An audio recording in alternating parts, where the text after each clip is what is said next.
मोहतरम दोस्तों, एक लड़की के शादी के 7 साल का अरसा बीत गया, मगर वह औलाद की नीमत से महरूम थी। इसके खानदान और दोस्तों में जितने भी इसकी उम्र की लड़कियां थी, वह सब कोई 2, कोई 3, कोई 4 बच्चों की मां बन चुकी थी। इस लड़की की भी बहुत ज्यादा हसरत थी कि अल्लाह इसकी गोद को भर दे। वह लड़की किसी से कुछ भी नहीं कहती थी, लेकिन दिल ही दिल में अल्लाह रब्बुल इज्जत से दुआ मांगा करती थी कि या अल्लाह मुझे भी यह खुशियां दिखा दे। मोहतरम दोस्तों, इस लड़की की सारी सहेलियां, यहां तक के इसके ससुराल में जितनी शादियां इसके बाद हुई थी, वह सब लोग साहिब औलाद हो चुके थे। जहां इस लड़की को ससुराल वालों की चुप्पी नजरों और चुप्पी सवालों का सामना करना पड़ता था, वही वह खुद भी हर पल अपनी सोनी गोद की वजह से दुखी और परेशान रहती थी। उन्होंने हिम्मत करके अपना चेकअप भी करवाया, लेकिन यह चीज देखकर उसे और भी ज्यादा तकलीफ होती, इसलिए कि उसकी रिपोर्ट पर डॉक्टरों ने भी नाउम्मीदी जाहिर की, जिस वजह से वह हर वक्त दुखी रहने लगी। मगर दिल में एक उम्मीद भी रहती थी, अगर अल्लाह ताला चाहे तो कुछ भी नामुमकिन नहीं है। डॉक्टर की बात कभी सच नहीं हो सकती, क्योंकि वह सिर्फ अपना अंदाजा और अपने तजुर्बे के बुनियाद पर कुछ भी कह सकते हैं, लेकिन हकीकी फैसला तो अल्लाह ताला के इख्तियार में है। लड़की का दिल अगर बहुत ज्यादा उदास होता तो वह छुपकर जी भर के अपने कमरे में रो लेती थी।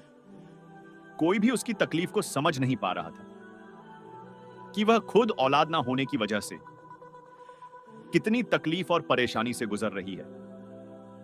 उसकी ससुराल वाले तो बातें बनाते ही थे, लेकिन रिश्तेदार और हमसायों की बातें जलती पर तेल का काम करती, और उसकी सास कुछ बातें बाद में कर देती, जिसको सुनकर दिल चाहता कि वह मर जाए या उन लोगों से कहीं दूर चल जाए, क्योंकि उन लोगों की बातें दिन ब दिन बढ़ती ही चली जा रही थी।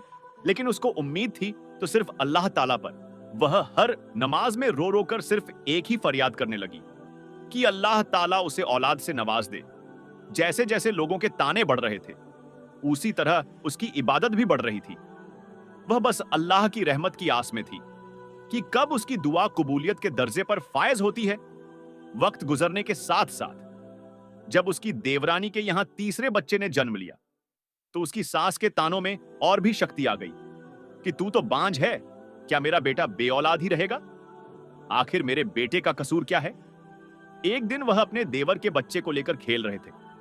न जाने उसके दिल को क्या हो रहा था कि वह बच्चे को लेटाकर अपने कमरे में आई और इतनी रोई कि सब घर वाले देखकर परेशान हो गए, और उसके दिल की हालत समझे बिना वह लोग कहने लगे कि यह देवर के बच्चे से जलती है, हसद करती है, इसीलिए रोती है। मगर उन झीलों को कौन समझता कि अल्लाह ताला ने तो उसको ऐसा दिल दिया ही नहीं जो किसी से जलने वाला हो। वह तो उन लोगों में से थी जो अपनी खुशी भी किसी और के झोली में डाल दे, जो अपने मुंह का निवाला किसी और के मुंह में डाल दे। वह तो बच्चे को प्यार करते वक्त अपनी सोनी गोद से इस कदर दिल गिरफ्ता हुई कि खुद पर काबू ना रख सकी। बस उसका एक शौहर था जिसने उसको कभी ताना नहीं दिया था। उसका शौहर उसको दिलो जान से प्यार करता था। वह उसकी ख्वाहिश को समझ सकता था, लेकिन वह क्या कर सकता था? उसके हाथ में कुछ भी नहीं था। एक दिन किसी ने कहा, अपने शौहर की भी जांच करवाओ। पहले तो इस बात को लेकर बहुत ज्यादा हंगामा हुआ, लेकिन फिर बाद में उसके शौहर ने कहा, जांच करवाने में आखिर हमको हर्ज क्या है? लेकिन जब रिपोर्ट आई तो वह रिपोर्ट ठीक नहीं थी। फिर तो घर में एक तूफान सा आ गया। सब लोग कहने लगे कि अब इस लड़की को फारिग करो, हम तुम्हारी दूसरी शादी करेंगे। लेकिन उसका शौहर उसको किसी भी हालत में तलाक देने को तैयार नहीं था।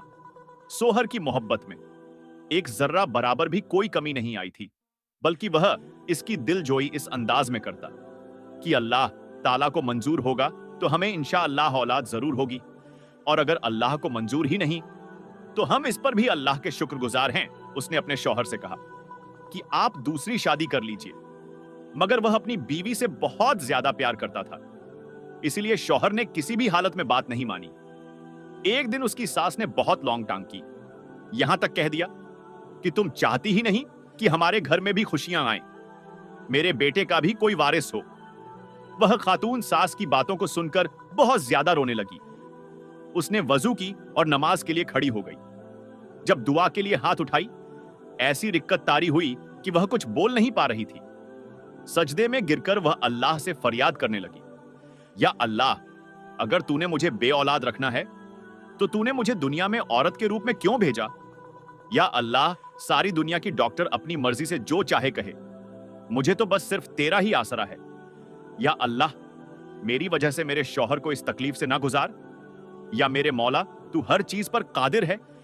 वह औरत सजदे में और भी दुआ मांगती रही, या अल्लाह, तुझे तेरे महबूब हजरत मोहम्मद सल्लल्लाहु अलैहि वसल्लम की प्यारी जुल्फों का वास्ता है, मुझे औलाद की नीमत से माला माल कर दे।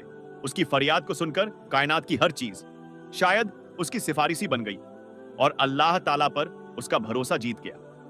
और फिर चंद हफ्तों के बाद ऐसा हुआ जिसका किसी को भी उम्मीद नहीं था। डॉक्टर बार बार उसकी रिपोर्ट को देख रहे थे। फिर उसको एक ऐसी खबर सुनाई गई कि वह मां बनने वाली है। यह बात सुनते ही वह औरत हॉस्पिटल के फर्श पर सजदा रेज हो गई और अपने रब का शुक्र अदा किया। या अल्लाह, तेरा शुक्र है कि मुझ गुनहगार की फरियाद सुन ली। मोहतरम दोस्तों, आज के इस वीडियो में बस इतना ही। अगर आपको वीडियो पसंद आए तो प्लीज आप मेरे चैनल को जरूर सब्सक्राइब कर दीजिएगा। वीडियो को लाइक और अपने दोस्तों तक जरूर पहुंचाएं। मिलते हैं फिर किसी नए वीडियो के साथ। जब तक के लिए खुदा हाफिज।